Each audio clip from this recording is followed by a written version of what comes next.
আমি তোমাকে এতটা ভালোবাসি। আমার খুব ইচ্ছা করে এরকম নদীতে তোমাকে নিয়ে নিরুদ্দেশ হতে।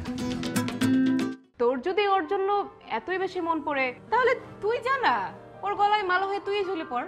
তো এরকম টিপিক্যাল মাইন্ডের এটা আমি সিরিয়াসলি ভাবিনি। আপনার কাছে লোপা আর কখনো ফেরত আসবে না, লোপা ক্লিয়ারলি বলে দিচ্ছে। প্রেমের ক্ষেত্রে লজ্জা, ঘৃণা, ভয় এই তিনটি বিষয় একদমই নয়। বৃষ্টিতে কেউ ঘরে বসে থাকবেন না। কবি মোটেও এইসব কথা বলে না, এইসব ফালতু কথা।